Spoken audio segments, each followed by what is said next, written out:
right. Hey, welcome back. Welcome back to another episode of the Bench Mob Ent podcast, the best sports podcast in New Jersey. Got a full squad on tonight. Fellas, how y'all doing tonight? I'm good, man. I'm good. I'm glad to be with you naysayers tonight. Yeah, I'm You doing already good. know. Make sure you make sure you subscribe, rate, review, share it with your moms, your baby mother, your uncle, your cousin. Share it with all the naysayers you know. Make sure we get this out to the public. So YouTube and all streaming platforms help us go far. College football playoffs has been nothing but exciting. It's lived up to every part of it. We got Michigan undefeated, 14-0 against Washington. This is the fourth time that we've had an undefeated game for the title game. How y'all see this one going? You got the Wolverines. They have about 36, 37 sacks this year, but Washington has been voted as the best offensive line this year. It should be interesting. Like, Washington's been battle tested all year. Granted, they played in the Pac-10, but like Michael Penix is dealing right now. That game last week against Texas, he was on one. So he has another chance to up his stock in the upcoming draft. But Michigan's tough too. Like, that defense, that's what's carried them this whole way. Who was it? JJ McCarthy. He had a good game last week, but I think for them to slow down the high-powered Washington offense, they've got to run it. And Blake Corum, he's had a great year, probably like 25 rushing touchdowns. So I can see this being like a 28-24 game. I want Washington to win, but I wouldn't put it past Michigan to get the job done this time. And then, Jim heads off to the NFL. Let's keep it real, though. Michigan should have lost that game against Bama. Right or wrong? You could always do these shoulda, woulda, couldas, but, I'm just saying they let live in a Bama reality. drive. Like, their defense is what scares me. Like, they folded. They let Bama just drive right down the field like it was nothing. They were really about to lose if, the center could have got a better snap. Jalen Milroe would have swung that pass out. Had time at least to look at it rather than just run right up the gut. But I think that's my concern with Michigan is their defense. Their offense, we know they can move football downfield. We know they have the pieces in Corum and Roman Wilson and whatnot. And JJ McCarthy is obviously a great talent for them at quarterback. But it's their defense that I have concerns about in crunch time, being able to get stops and end the game when they should.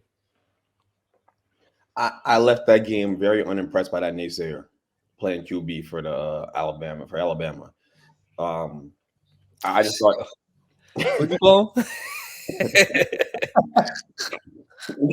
that naysayer, bro. I left for real though. Like I left that game unimpressed by him. So he just left a lot of throws out there on the field that I feel like he could have made, and he's come a long way as a passer to start the season, but it's clearly there's still a lot of room for improvement for him. But it kind of reminds me of Jalen Hurts a little bit early on. But I don't know if Jalen Hurts was ever that raw. But you know what? Jalen Hurts was damn near a running back. I at one point, I thought it was Derrick Henry back there lining up trying to take a snap. Propaganda that you be saying about Jalen Hurts. I feel what you're saying, though. Didn't it look like him? Like it looked. They just looked similar, and. If Derrick Henry played quarterback, I imagine that's what he would look like, Jalen Hurts in college. Yeah. I mean, with this game, I guess the only thing I walk away from it being interested in is the corners for Michigan seem to be really, really good. They seem to have good DBs, are pretty good DBs. I want to see them up against the wide receivers, that Odunze guy, and there's the Polk, Odunze and Polk, the receivers for Washington, who are both going to be, first, second round picks. So I'm interested to see that. And I think Odunze probably goes top 15 or earlier than that. So I'm interested to see that. And obviously I'm interested to see what Penix does against that defense, because I think it'll test him. I'm disappointed because I don't think that Washington defense is going to test McCarthy enough. That's my concern. And I think that if Michigan can run the ball and just run the air out the ball and keep your boy on the sideline, then they'll win the game. I think Michigan has an advantage because they can win the trenches, defensively and offensively. But they're gonna give the ball to the little short light skinned dude, and you're gonna get Corum, right? Yeah.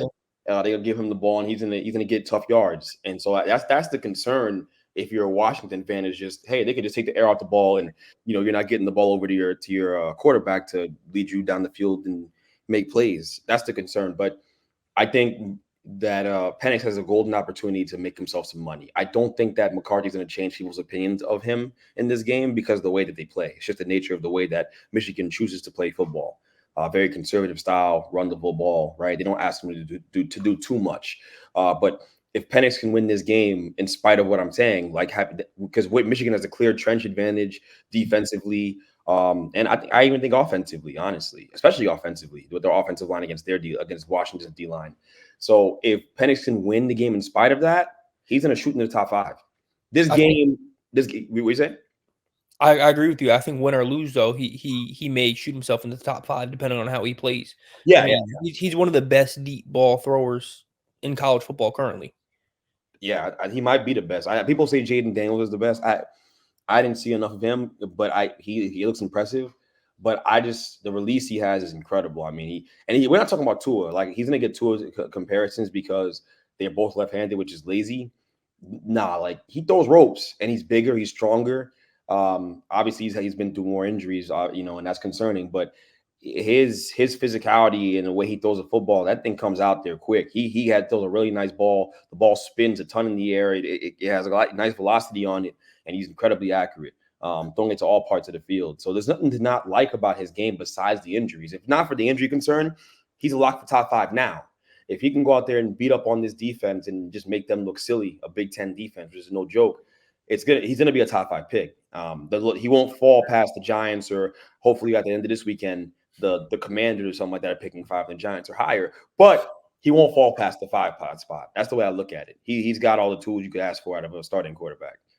I mean, you mentioned injury concerns too, right? Like, I was hearing all the chatter about he has torn ACLs in the past, but like, he's overcame that, right? And a lot of players in their college careers, for whatever reason, tear their ACLs, right? And then they bounce back and it's not a concern anymore. Like, I think at some point people got to stop holding that against him, because if you watch him play and you watch him move in the pocket, he's making people miss in the pocket. He's sliding when he needs to slide. He's stepping up when he needs to step up, and he's still able to make those big time throws. And on top of that, we've all seen him run, right? Like, I heard something like this year is the most he's ever rushed in his career. So like, going off of the ACL injuries that he's had in the past, like that really shouldn't be a concern anymore, given what we've already seen this year. Why wouldn't it though? Because it's an injury that has become, I feel like, more normal. A lot of people tear their ACLs and they come back fine and have normal, fine careers. The surgeries are different than they once were. The timelines have been moved up in terms of recovery time.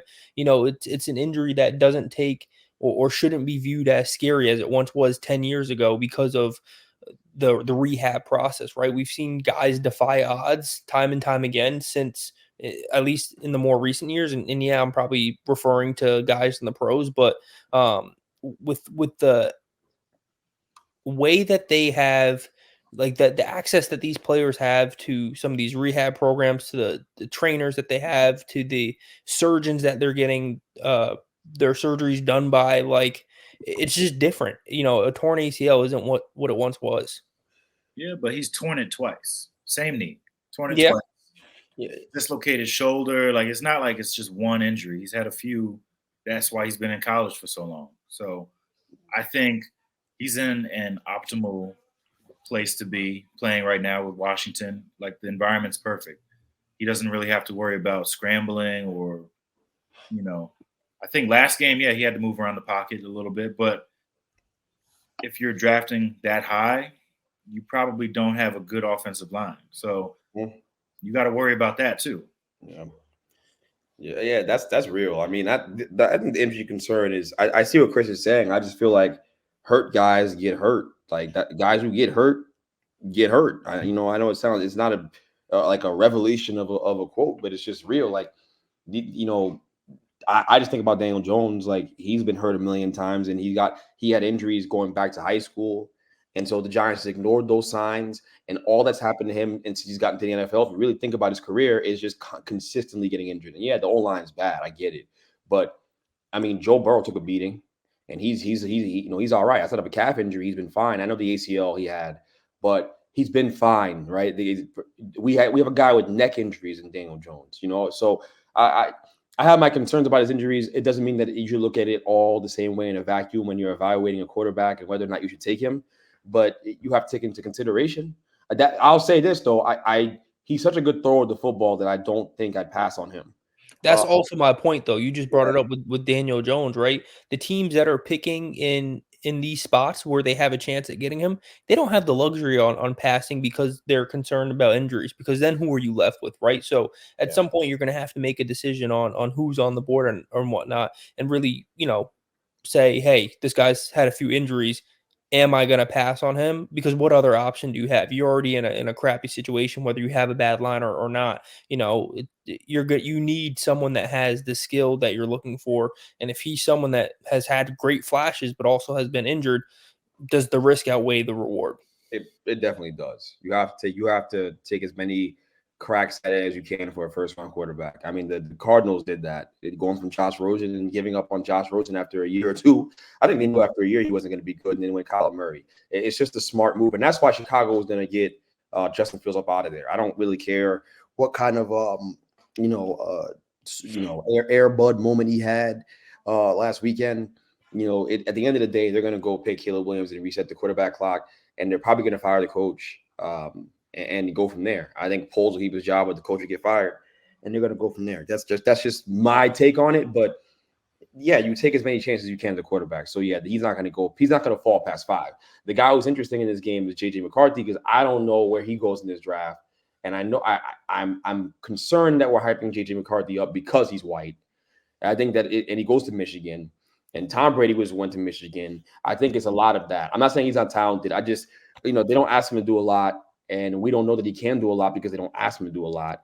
And he missed some throws that concerned me in that game against Alabama. I throwing the ball behind guys a little bit, just missing some easy reads that I was just like, I don't know, man. I don't think this guy's a franchise quarterback. I think he's a guy you pick, and he's kind of a Brock Purdy type, where if you get great play from him, it's because he's in a great system and he's able to operate your system at a high level. So I have my concerns about him too, but that's my take on him. I think he's being overrated because of where he goes to school, and with the supporting cast he has around him. And I don't know that he's going to be worthy of a first overall pick. I feel about him the way I feel about Bo Nix. Does that make sense? I think he's in that class. I think there are 2 different classes. I think he would be a perfect fit in Pittsburgh with the Steelers. Here you go. They need a quarterback. Here you go. They do. I'm saying, Kenny Pickett ain't it. She knows that. Before we move on to the next topic, I saw a couple of tweets. A couple people came out on different radio shows and said that they actually would take Dunze over Marvin Harrison Jr. If y'all are in the position to draft and y'all need a wide receiver, which wide receiver are y'all taking? I mean, it's all about preference. Like, I feel like Marvin, he doesn't really do anything bad. Like, he was raised by a Hall of Famer. So I think I'm going for the traits, and I think he's a technician already. I think he's going to be really good in the NFL, depending on where he goes right off the bat. Dunze, I think if he's in a good landing spot, then yeah, he could be also a good receiver right off the bat. But man, I don't see how you can pass on Marvin Harrison. Like, even in a suboptimal position this year he was with that quarterback playing, who, funny enough, transferred. He still was able to win the Biletnikoff Award and be named the top receiver in the country. So with that being said, I don't know why you would pass on Marvin Harrison. And I think the broader audience has watched Marvin Harrison more. No, I think a lot of people would go that route and agree with Miles just because you know what you've seen and you know what you're used to. And man, watching Marvin Harrison Jr. climb the ladder and make some of those big time contested catches, we've seen time and time again from him, he was definitely raised by a Hall of Famer, to Miles's point. Mm-hmm. Mm-hmm. Yeah, I think. I mean, I guess the only thing that's coming to my mind is just kind of we talk about the draft, we talk about value, and if Neighbors is right there behind both those guys, and he's gonna go top 10 too, he's mocked top 10, and every time he catches the ball, it's a big play because he's at LSU, who they produce great wide receivers. You know, I don't think you can go wrong with either of the three. I don't know that one's gonna be so much better than the other. You know what I mean? Like I think Marvin is special, but and look, when you have that quarterback who's throwing the ball, you know, and you're successful with him, because McCord, he had games where he had 289 yards and McCord's throwing the football. That is outrageous. So you got to be special though to do that, to catch those jail balls he's throwing you and go to the crib. So maybe I take him because of that. I think I just talked myself in real time on the show into taking Marvin Harrison over anybody else because of that, because that's impressive. That guy was throwing him hospital footballs all the time, and he's over here just catching touchdowns anyways. He's incredible. Now, looking at it, y'all mentioned Michael Penix Jr. has had a great college football playoff, so much so that we're talking about he's possibly going to be top 5 pick, depending on how you play. His stock has risen. Each of y'all, let me know 1 to 3 people who comes to mind of big game, big time players when it comes to college football. Who are your top 3? If you want to give me 3, if you want to give me 1 that comes to mind. You might mention O.J. Simpson. You might mention Barry Sanders. Who comes to mind when you think about big game, big time players for college football?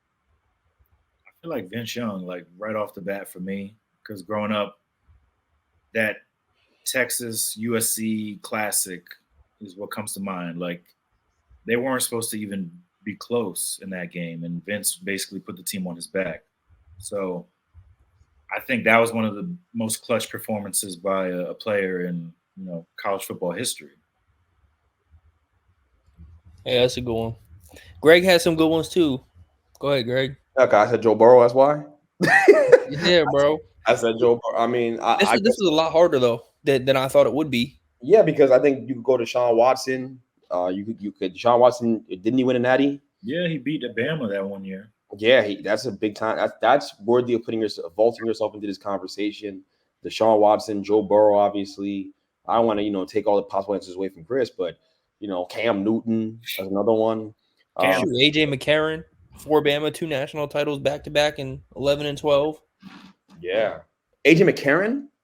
McCarron. He was a dog. He when was. It came time in the playoffs. He was. All I remember is the NFL career. I would say Tebow for sure. Tebow. Oh yeah. Yeah, Timothy was nice. And he brought up McCarron only because he played for the Bengals. So you see where this is going. He still plays. He's the backup for the Bengals right now. That's crazy. He's still out here, has a job. He's second string right now. But the UFL. So many Americans put on their you know what during this hard time, and AJ McCarron kept his job. It's crazy. It's enough to drive you to be a Republican. What you mean? I'm just ranting for no reason. Well, you know what tomorrow is.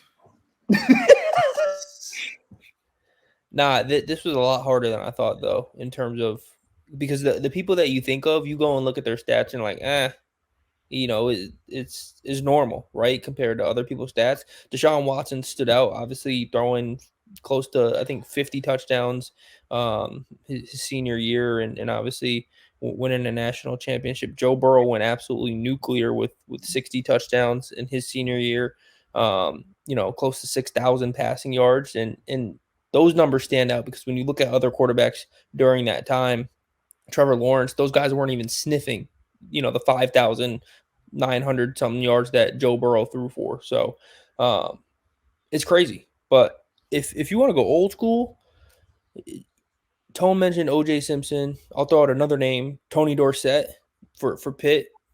He held like the NCAA all-time rushing record for like 22 years in each of his like 4 years, I believe. He's had over 1,000 yards. Never had under 1,000 yards in a single season. I think games back then were like 12 games in a season. So, Tony Dorsett was a dog. Cardell Jones, too. That's another one that people sleep on for what he did at Ohio State that one year, leading them to the national championship. I think that was with Zeke too. But for him to come off the bench and play like that, he almost vaulted into the first round conversation off of like 2 or 3 games. So I would have to put him up there if we're talking about big game players or that came up big in a big time moment. Shoot, then you got to say Tua too. Well, Tua coming in for Hurts and taking over and changing the trajectory of Alabama's win percentage in that game. I guess. No? I mean, no, you could. Tua came in and balled out fresh off the bench. Man, they had no tape on him. He was true, but Tua also wasn't probably expecting to play. He wasn't expecting for Jalen Hurts to get benched. And that goes back to like, I know we talk about it with Brock Purdy, but like, I guess it's a little different. But the level of preparation that you have to come prepared with for your moment, right? Well, like they say, you stay ready, you ain't got to get ready. Bench Mob, we out. Peace. No. It's like, hey, so you just mentioned, I just want to ask, right? So you just mentioned, right, Trevor Lawrence, and he wasn't even sniffing the numbers that they was doing, right?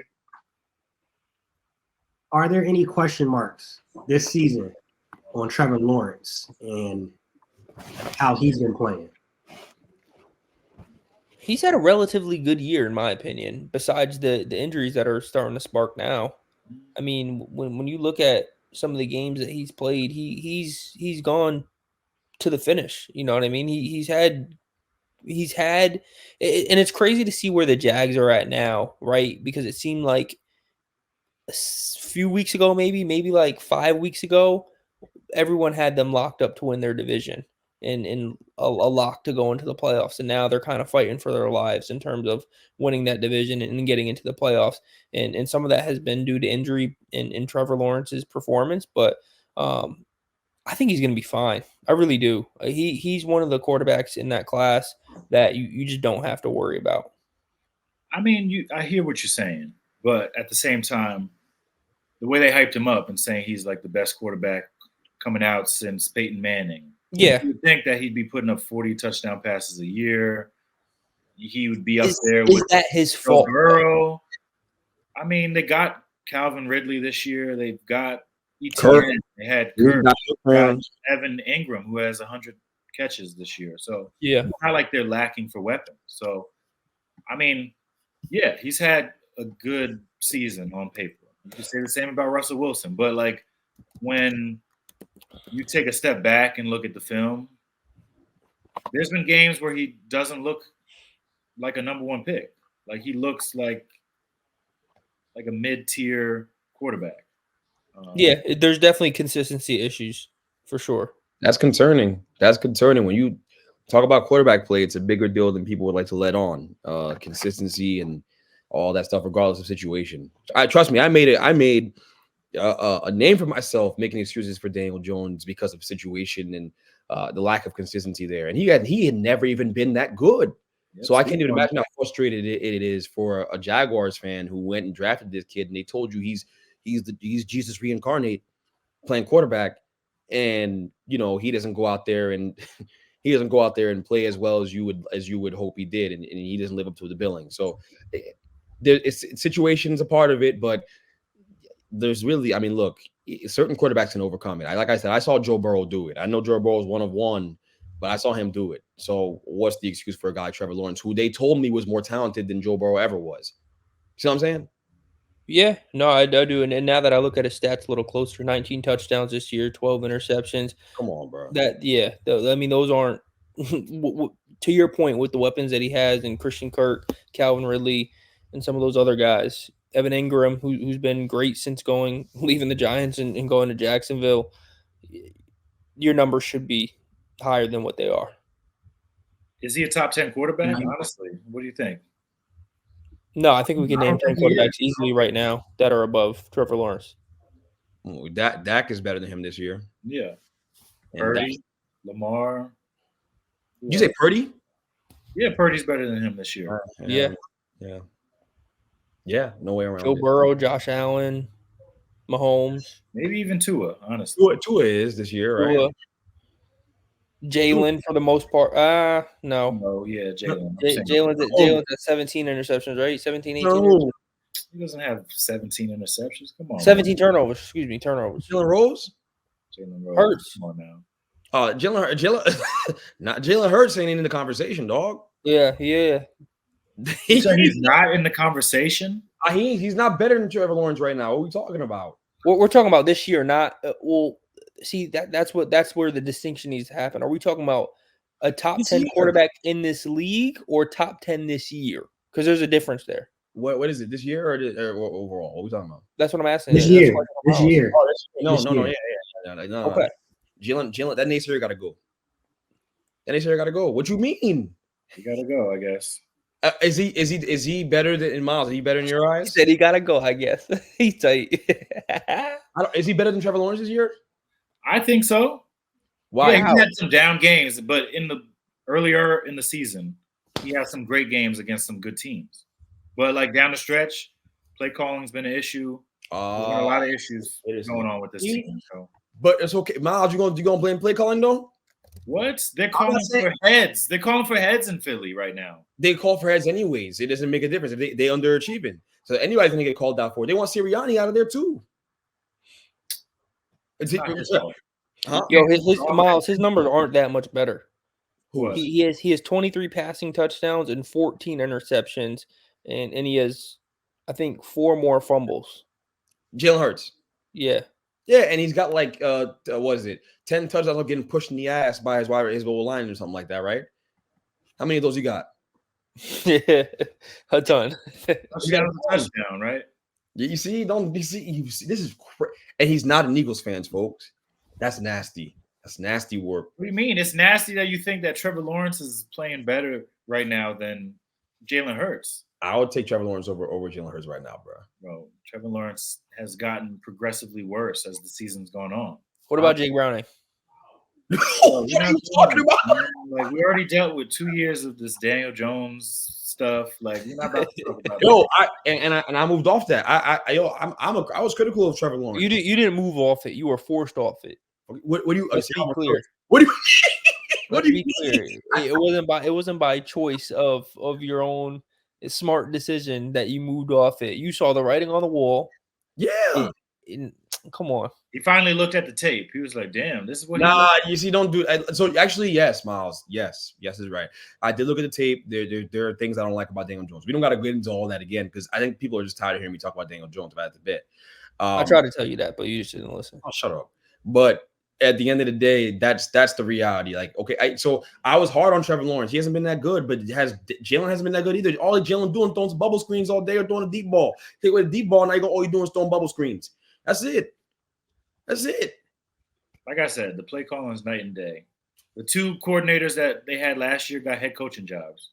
I'll take Geno over Jalen Hurts. This year? Oh, this year. What the hell is going on right now? I don't understand this. Hold on. Let me pull up Geno stats. Bro, so you can't just go solely off stats because then, like, what do you mean? No, I agree. You can't go solely off stats. I actually agree with that. You can't, but the Seahawks are in a very similar position. Wait.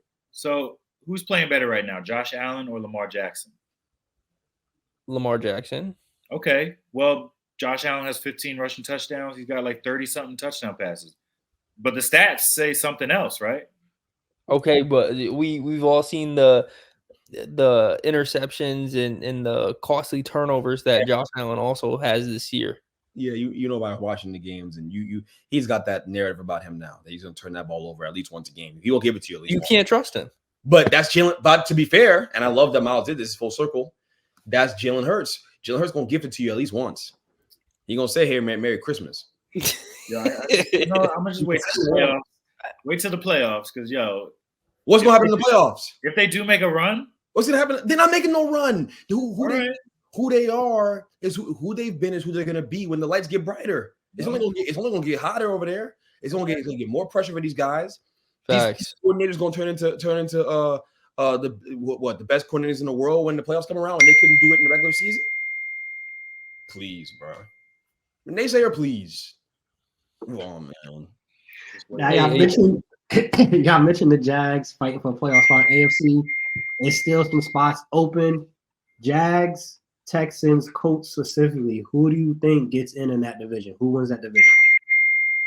I want the Texans. I mean, do they still have a shot? They won last week, so I think so. They won last week. I think they lost the week before that. I don't know what the match. I think something's got to go their way. But the Jags and the Colts to lose. But the Colts are in a good position, aren't they? We're not. You see, because we're not going to. The Texans and the Colts play each other, so that's one domino that could fall. And then the Jaguars play the Titans, which they should beat them. But we saw what happened that year with the Colts, who lost to the 1-15 team. Yeah. What we're not going to do is sit here and act like we know the situation in the AFC South by heart and we just that locked in. If we being honest, no one give a damn about that division. No one. Now, if the Giants don't draft a quarterback, I'll be rooting for the Texans next year because I'll be rooting for C.J. Stroud. That's my guy. He's got better numbers than Hurts. Just saying. Oh, Stroud's better than him. Stroud's better than him. Might as well say you. Wait. CJ Stroud right now is better than Jalen Hurts. Hell yeah. Yeah, I'm doing that. CJ Stroud better than a lot of quarterbacks though. He's better than a lot of guys in the league right now. He's a top 10 quarterback. Yeah, he's top 10 quarterback. Better than Tua. He better than Tua, man. Yeah, I don't got a problem doing that. He better than Kirk. Obviously, he's better than who else? Who else am I? There you go. Get your takes off now. Is he better than Kyler? You went this far. You might as well. Kyler's really good. Like I'm a fan of Kyler. I've been consistent about that on this podcast. I'm a fan of Kyler Murray. And the Cardinals aren't drafting the quarterback for a reason, by the way. They're not about to draft one. They're going to get Marvin Harrison. So no, I'm not going to say that. But saying he's better than Jalen Hurts ain't that crazy. Jalen Hurts just started throwing the spirals like 2 years ago. What? Why is that crazy? If Jalen Hurts and the Eagles didn't go to the Super Bowl last year, it'd be a different conversation. More people would back you for sure. Yeah, I know. They went to the Super Bowl last year. He did a great job. But I've always said, and you see, this is why people don't listen. I always said this. I said, he's in a phenomenal situation. He is, and you have to factor that in when you talk about the judgment of Jalen Hurts. It don't mean you don't give him credit, but I look at him like he's very talented, and he's more talented than Brock Purdy is, so he deserves credit, and so it's a different conversation. But it's the same in the sense that they're both in great environments and ecosystems that allow them to be successful. That's what I'm saying. And so now these come back down to earth. It doesn't surprise me. It doesn't surprise me because if things weren't perfect from the rip, then all we would know Jalen Hurts for is the way it hurts to watch him throw the football sometimes. Oh my God, this is one of the craziest episodes, man. Yo, the way you're like, oh my God. Maybe. What part do you disagree on? Maybe our wives and girlfriends would know him too, I guess, because of the whole, because he be on his GQ stuff, I guess. Lindsay don't know that naysayer. Lindsay ain't in the market of who he's trying to appeal to, my guy. Hey, yo. But I feel like that's the thing, though. Like you talk about, like he's in the perfect ecosystem. Well, like, isn't that the goal to get every quarterback in a very good position? Because you see what's going on with Patrick Mahomes. He doesn't look like the guy that we've been hyping up all these years this year. That's fair. He's had a rough year. And what does that come down to? He's got Kelsey and he's got Rashee Rice. And then he's got Kadarius Toney, who's basically a healthy scratch now. So that's the thing. When you talk about like a perfect environment for the quarterback, sure, you can't like really fault Hurts for what he walked into. Like, look what Carson Wentz was doing before he got there. Like, he got benched for him. And then the next year, Jalen Hurts, that was basically his rookie year, learning on the fly. Then the next year, he's the MVP if he doesn't get hurt. So I hear what you're saying. But I'm not going for it. Like, Jalen Hurts is a really good quarterback. He's a top 10 quarterback. Just because he's having a down year, like, are you taking Patrick Mahomes out of the top 10 because he's You know it's different. You know it's different because he's throwing because Jalen. No, that's a real conversation though. That because I was thinking about this last week. Like, yo, he's not. He hasn't looked good. He's not impressive. Mahomes. Without obviously last year was different. He's still impressed without Tyreek Hill, but now with Kelsey struggling too, and it's not people just want to put the blame on the receivers. It's more than that. I thought it was a lot of it was the receivers, and then I think that once you don't trust your receivers, now you're in a messy situation. Now the mistakes start to stockpile, and it leads into other mistakes. And so, yeah, you know, I think that that's part of it for him. Like, I just think it's a confidence thing. His confidence is being shaken for the first time in his career because when he throws a good pass, these guys ain't catching it.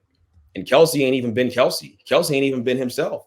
And, you know, we could say it's for whatever reason. I think it's because the defense isn't shifting over other ways to go guard anybody else. They're worried about him, and they're taking him out of the game and making him relatively ineffective, at least by his standards.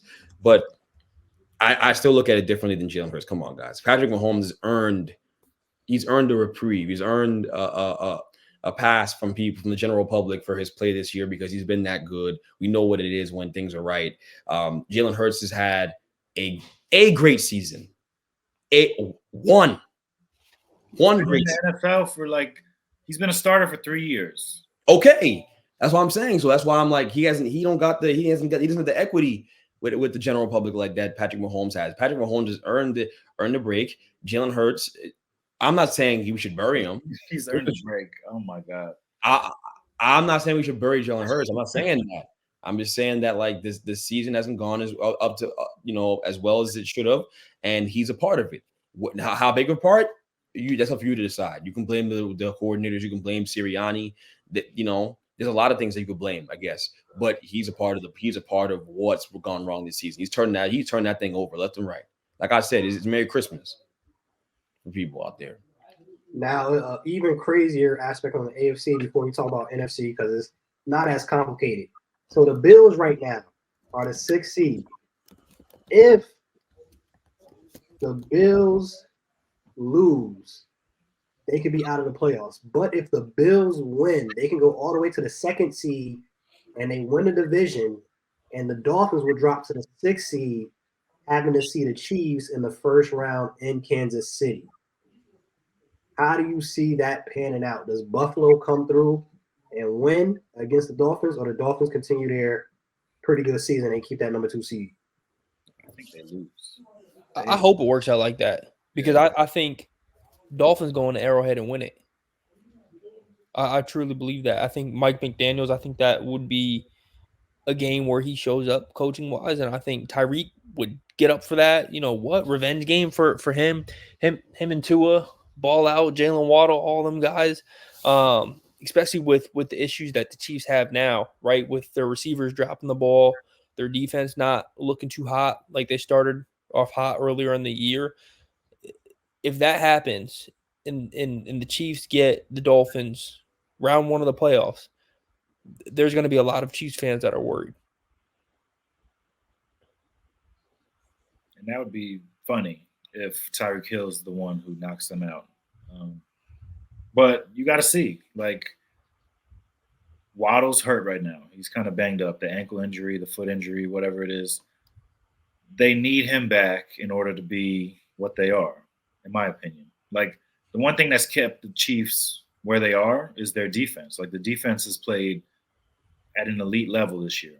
The offense hasn't matched that, so that's why they are where they are. But if the Bills are able to beat the Dolphins on Sunday, that's the biggest threat, I think, to Baltimore in the playoffs.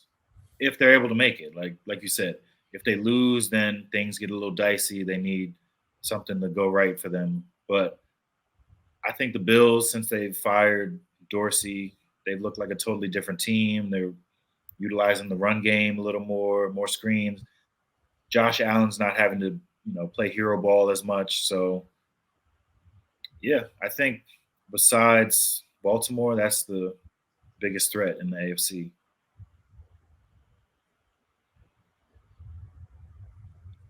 Now, when you look at it, NFC wise, the biggest thing that's going down in the NFC is the NFC South, and really who wins the division for the NFC East, whether it's the Cowboys or Philadelphia Eagles. NFC South wise, Falcons, Bucks, or Saints. Who do you think gets in?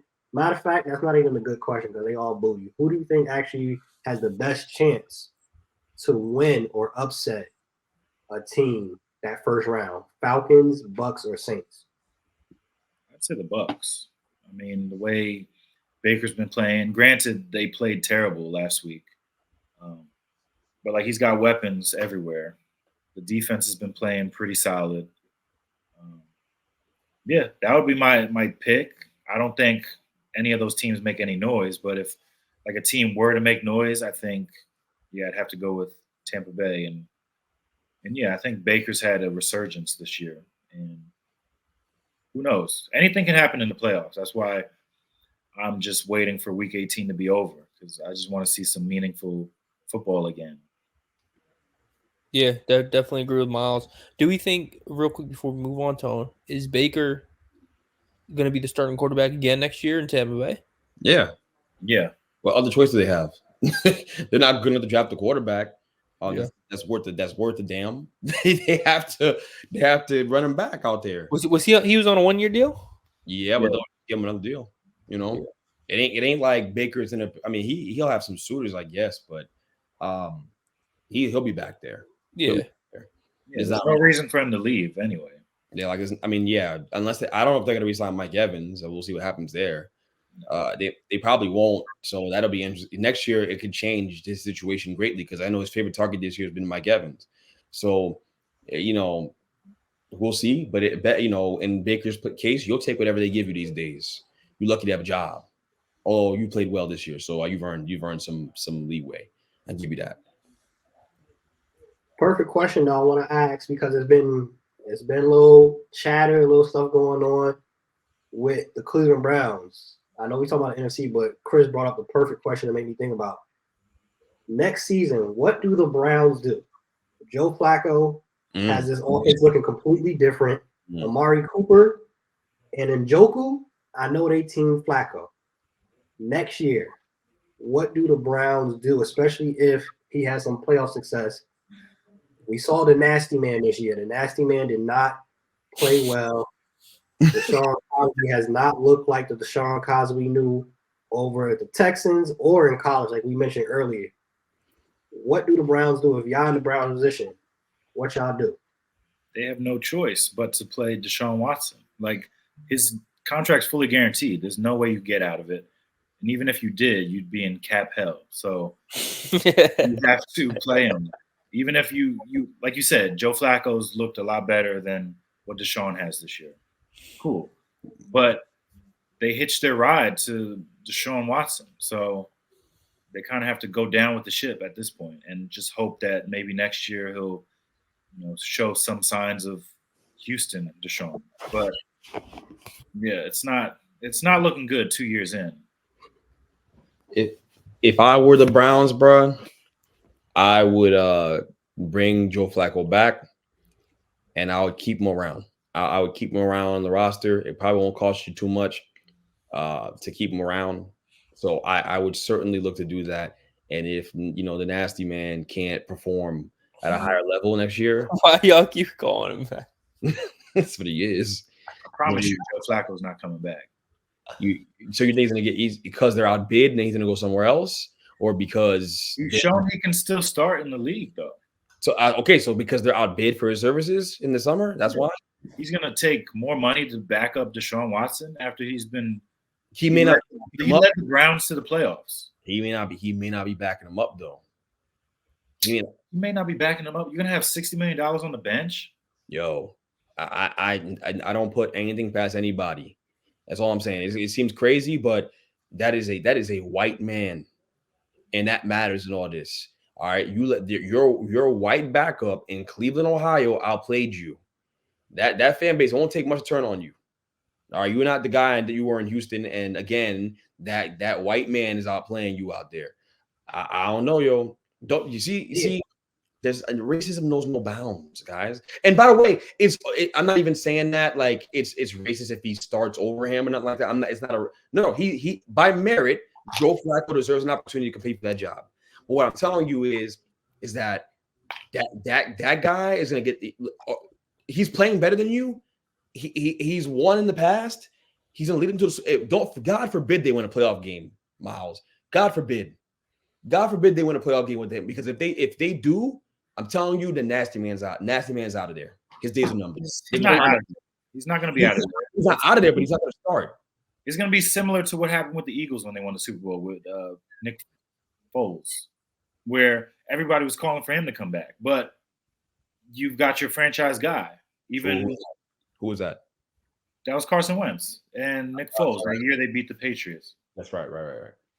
Yeah, so it's one of those things where, sure, it would look good on Madden to start the guy who led you to the playoffs and the Super Bowl and all that stuff, but you can't just move money around like that. Like, it's a fully guaranteed contract. Like you said, he should be allowed to compete for the job, but then again, how can you justify putting a quarterback making $50 million on the bench? You can't. I mean, if you're winning, that helps justify it, right? But then you have to like skimp out on other positions though, because you've got all this money tied up into a backup quarterback, which would be historic, by the way. You'd have that money tied up regardless, whether you play him or sit him. Yeah. Yep. Yeah, but I feel like you have no choice but to do this. Like they basically signed a deal with the devil when they gave him 5 years, $230, fully guaranteed. Like there's no way for him to. He's not going to take a pay cut. He's not going to do what Russell Wilson did.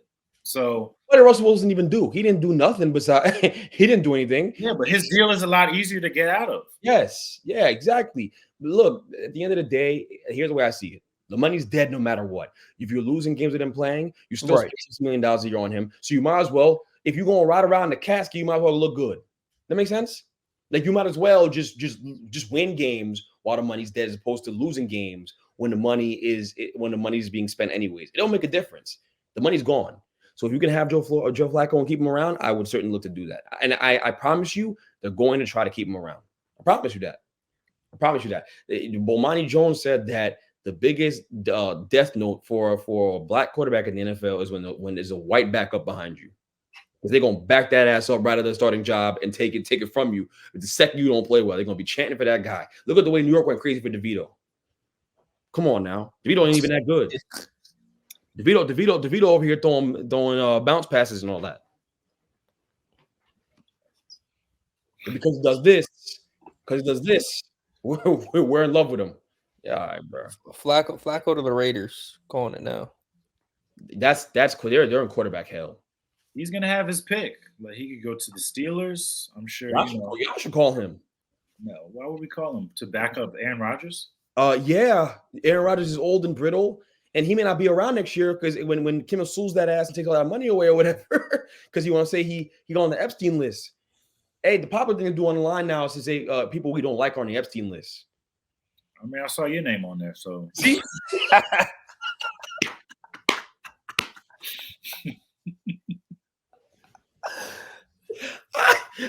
I can't co-sign that. I knew he was gonna do that, bro.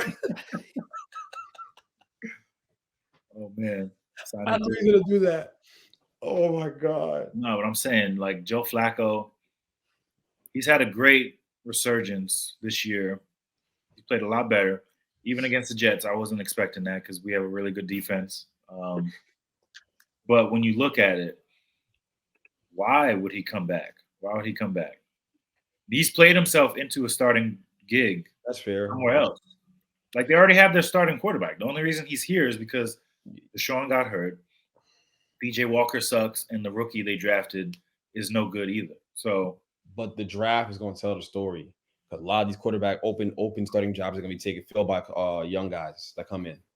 So, I mean, even Bo Nix might start somewhere next year. His old ass. Yeah, but like you said, there's teams that are winning for no reason, like the Steelers, who are going to have Kenny Pickett, who was basically a healthy scratch last week because he didn't want to back up Mason Rudolph. So I'm thinking, let's bring in a proven guy who's been battle tested. He's got a Super Bowl. He was playing when Palomalu was jumping over the line. So like, that he's got that dog in him. So we'll see. I don't know. Probably Russ. Well, they didn't like my rush to the Steelers. I saw. And we're gonna end off the show with NBA possible trade scenarios. Been a lot of names been thrown out there: Zach LaVine, DeMar DeRozan, Donovan Mitchell possibly to the Knicks.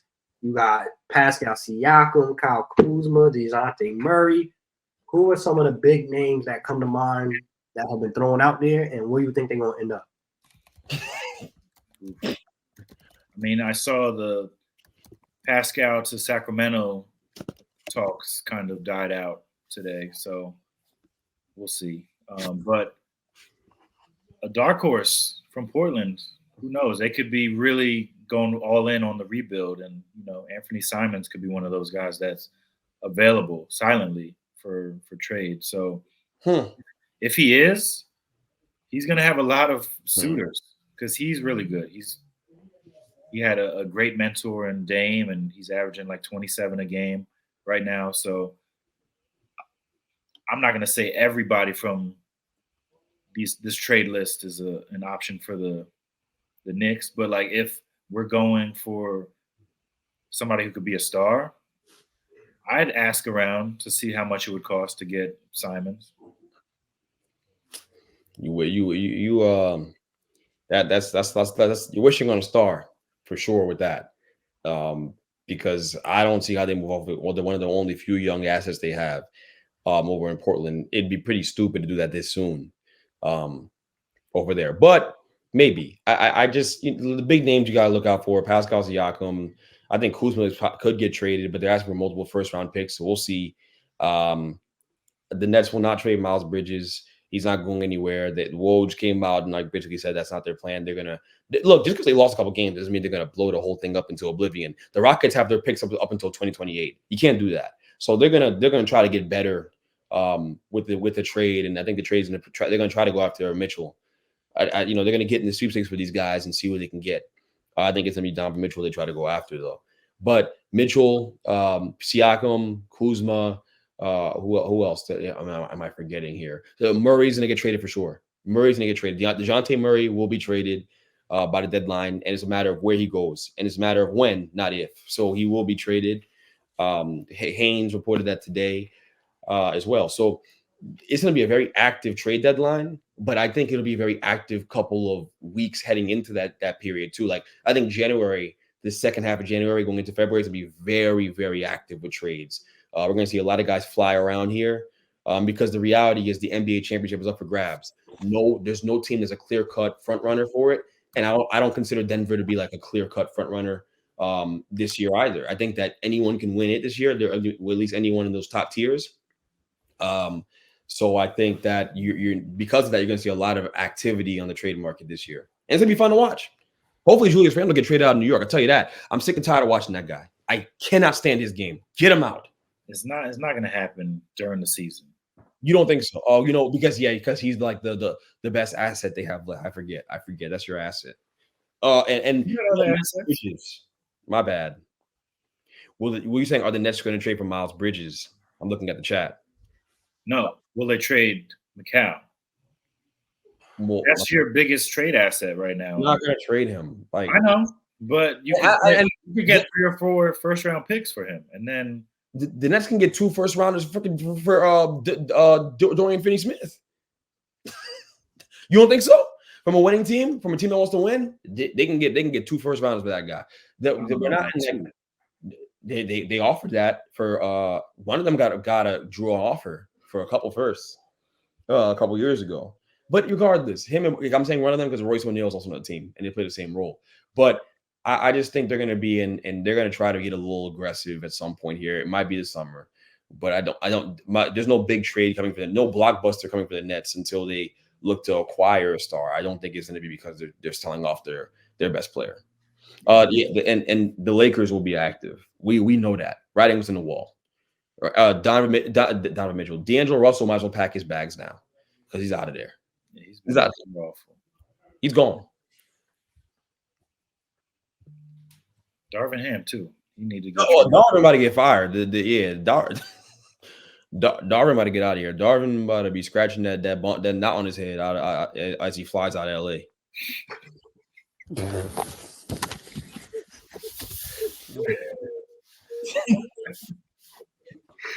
Hey man, you already know the vibes. If you stay ready, you gotta get ready. Bench Mob, we out. Peace.